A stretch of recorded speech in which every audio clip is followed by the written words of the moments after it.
اللہ سوال کرے گا میرے بندے ہم نے تجھے مسلمان بنایا، تجھے ایمان کی دولت دی، تجھے اسلام کی نعمت دی،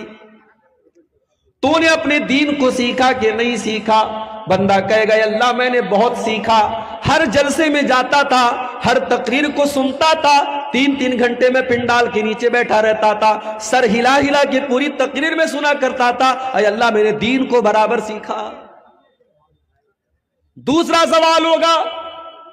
وَمَاذَا عَمِلَ فِي مَا عَلِمَ، میرے بندے تو نے جو علم حاصل کیا اس علم کے اوپر تو نے عمل کتنا کیا؟ میرے بھائیوں مجھے معاف کرنا، اس سوال کے جواب میں ہم فیل ہو جائیں گے اگر ہم جلسوں کی تقریروں کو ہم نے انٹرٹینمنٹ کا ذریعہ بنایا ہے۔ یہ اہل حدیث کا جلسہ ہے،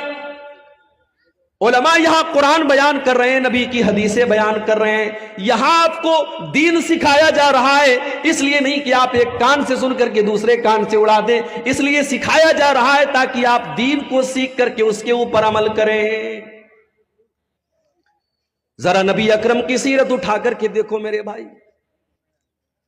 ٹھیک ہے آپ کے یہاں کا ماحول ہے، رات بھر تقریریں آپ سنتے ہیں، بلکہ کہیں کہیں فجر کی اذان تک جلسہ چلتا ہے،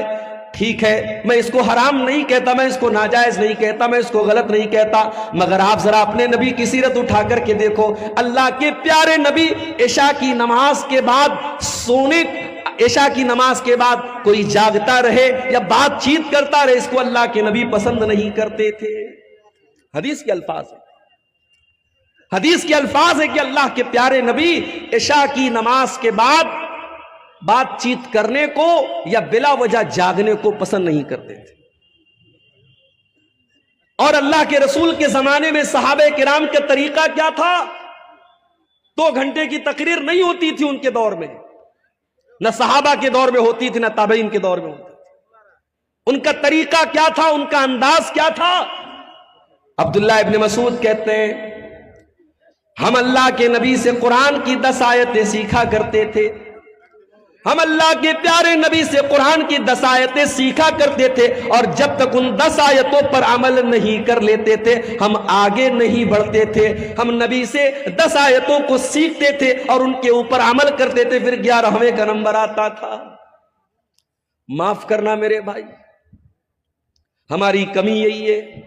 اور پانی یہی پر مر رہا ہے، ہم سننے کے شوقین ہیں، عمل کرنے کے شوقین نہیں ہیں۔ دعا کرو اللہ نے جس طریقے سے ہمیں جلسوں میں جانے کا شوق دیا ہے، تقریروں کو سننے کا شوق دیا ہے، علماء سے محبت کا جذبہ